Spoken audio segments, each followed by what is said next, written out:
Assalamualaikum warahmatullahi wabarakatuh. Perkenalkan, nama saya Zahra Febrianti Fariza dengan NIM 22010024035 dari Prodi Teknologi Pendidikan. Di sini saya akan mengerjakan tugas UTS saya. Yang pertama, soalnya adalah setiap orang mencintai bangsa dan negara menurut caranya masing-masing. Sebagai mahasiswa, peran apa yang sudah Anda lakukan untuk bangsa dan negara sebagai wujud semangat nasionalisme? Sebagai mahasiswa, ada beberapa contoh yang dapat saya ambil untuk melakukannya. Yang pertama adalah dalam bidang pendidikan.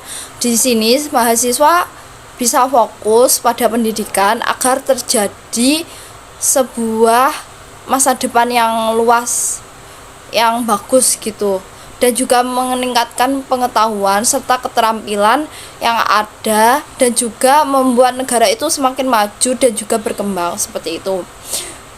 Saya juga berusaha untuk berprestasi baik akademis dan juga non akademis untuk negara. Lalu ada kesadaran sosial. Saya ikut serta dalam peran masyarakat untuk meningkatkan hubungan sosial dan juga kesadaran sosial, seperti kayak organisasi amal seperti itu. Lalu ada pengabdian masyarakat yang akan membantu masyarakat dalam memperbaiki sarana prasarana atau yang lainnya yang mengabdi pada masyarakat seperti itu, yang juga bertujuan untuk membangun kedekatan antara masyarakat seperti itu.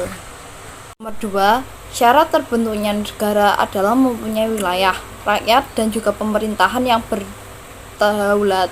Namun meskipun syarat tersebut telah dipenuhi, suatu negara memerlukan syarat tambahan, yaitu adanya pengakuan dari pihak lain menurut de facto dan juga de jure. Jelaskan. Yang pertama adalah apa yang dimaksud dengan berdaulat itu. Yang kedua adalah apa fungsinya pengakuan negara lain bagi suatu negara.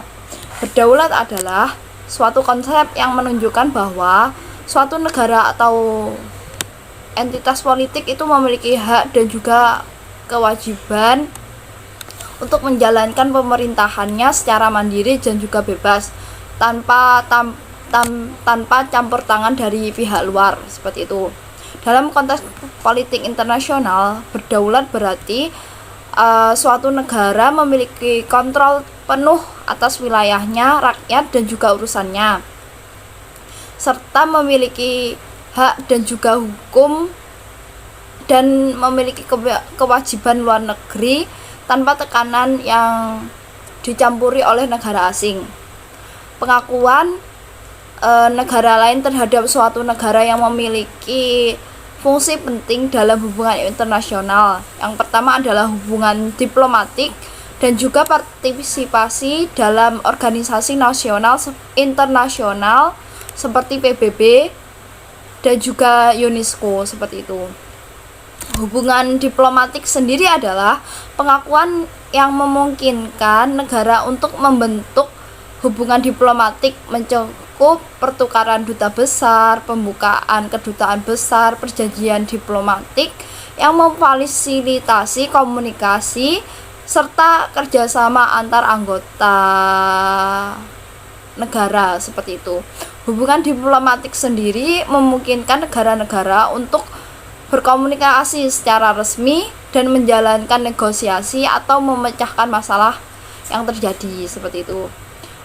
Partisipasi dalam organisasi internasional, pengakuan memungkinkan suatu negara untuk mengikuti PBB ataupun UNESCO yang juga memiliki manfaat untuk negara tersebut.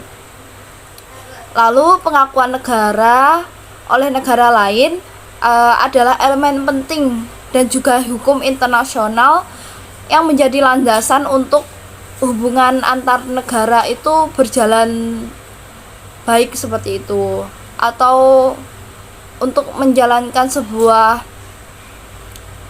sebuah kerjasama internasional seperti itu. Tanpa pengakuan suatu negara mungkin akan memiliki kesulitan dan juga akan sulit untuk diakui sebagai sebuah negara seperti itu. Nomor 3, siapa yang berwenang membuat konstitusi di suatu negara, dan apabila konstitusi tersebut sudah tidak sesuai dengan kondisi masyarakat, bagaimana memperbaikinya. Pembuatan konstitusi atau perubahannya suatu negara merupakan bagian dari proses politik yang kompleks dan juga bervariasi tergantung pada sistem politik negaranya. Yang pertama, konstituen atau konvensi konstitusi. Dalam beberapa konteks, konstitusi dapat dibuat oleh badan khusus yang telah dipilih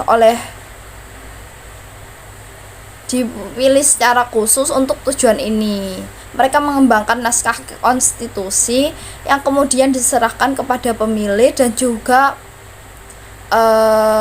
untuk mendapatkan persetujuan. Yang kedua adalah parlemen.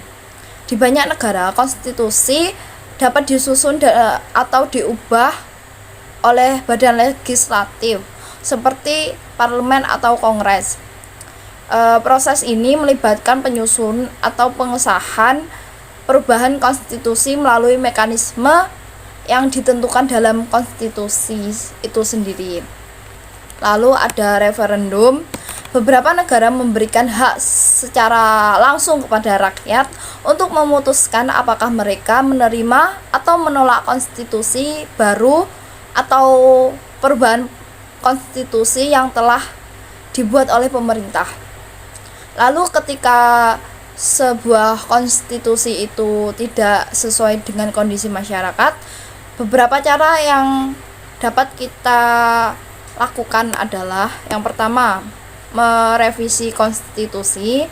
Proses revisi konstitusi biasanya tertulis dalam konstitusi itu sendiri.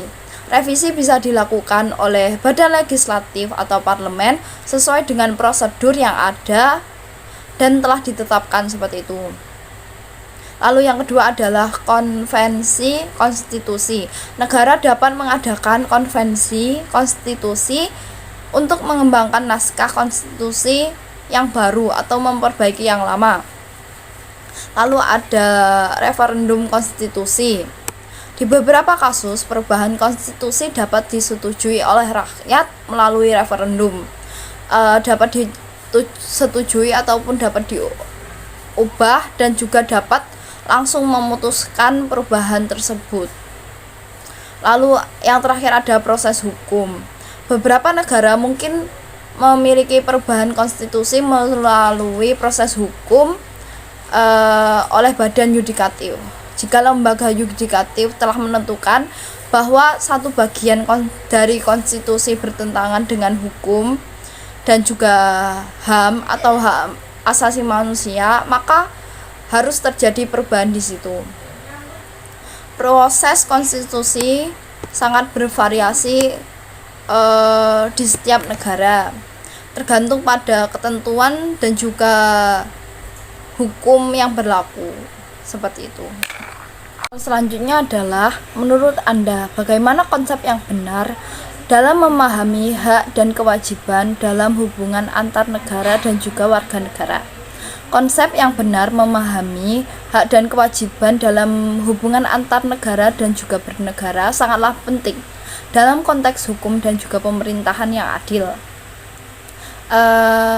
Seringkali konsep tersebut disebut dengan konsep kontrak sosial atau kesepakatan sosial yang mengatur hak dan juga kewajiban warga negara dan juga negara. Yang pertama adalah hak dan kewajiban warga negara. Warga negara memiliki hak-hak dasar yang dilindungi oleh hukum dan juga dijamin oleh konstitusi. Ini termasuk seperti hak berbicara, hak menyampaikan pendapat, hak bergerak, hak beragama, dan juga sebagainya. Warga negara juga memiliki hak untuk memperoleh pendidikan yang layak, kesehatan, dan juga pendampingan hukum yang adil. Kewajiban warga negara meliputi kewajiban untuk mematuhi hukum, membayar pajak, dan juga melaksanakan tugas-tugas yang telah negara berikan seperti pemilihan umum. Lalu yang kedua adalah hak dan kewajiban negara. Negara memiliki kewajiban untuk melindungi hak-hak warga negara.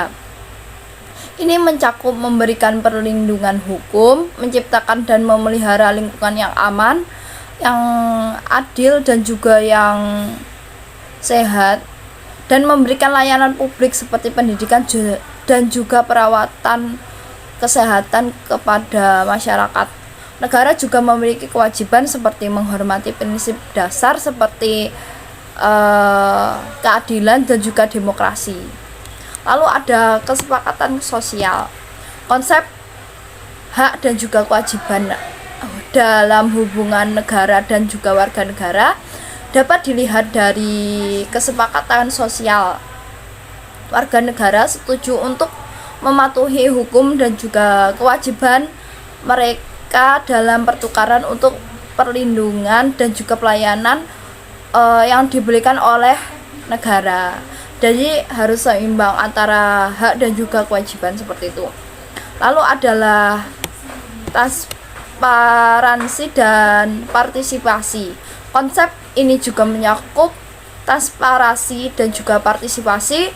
Warga negara memiliki hak untuk memahami tindakan dan juga kewajiban negara, seperti banyak masyarakat atau warga negara yang melakukan demo atau merasa kurang cocok, jadi diambil pertengahannya seperti itu. Ini adalah elemen penting untuk menjaga keseimbangan, jadi antara masyarakat dan juga masyarakat atau rakyat dan juga pemerintahan itu harus pas seperti itu. Yang masyarakat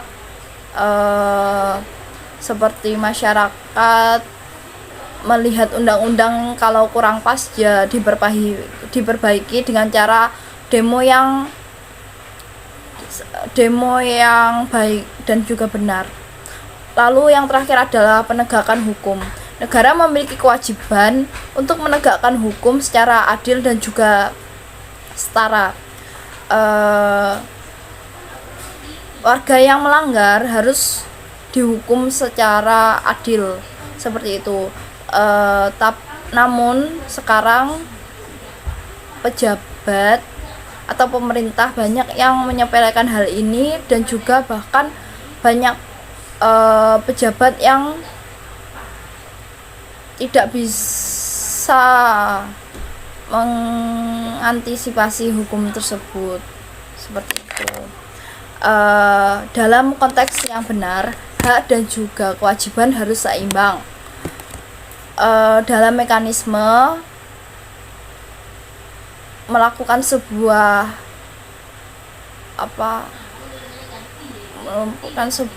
bernegara harus memperjuangkan hak dan juga kewajiban mereka, dan mengingatkan kepada pejabat atau mengingatkan negara atas kewajiban yang harus terpenuhi seperti itu. Seperti contohnya sekarang itu kayak masalah pekerjaan. Nah, itu banyak yang demo akan itu, dan juga mahalnya bensin seperti itu. Pertanyaan nomor 5, coba berikan 3 ide bagaimana cara menumbuhkan kesadaran masyarakat terhadap penegakan hukum di Indonesia. Caranya yang pertama adalah memulai sejak dini pendidikan hukum di Indonesia, seperti anak sekolah dasar sudah mengetahui pendidikan hukum dan juga mendapatkannya seperti itu. Lalu juga adanya masyarakat atau adanya platform pendidikan atau internet yang di sana masyarakat dapat mengakses bentuk hukum dan juga menumbuhkannya, seperti kesadaran masyarakat tentang hukum seperti itu.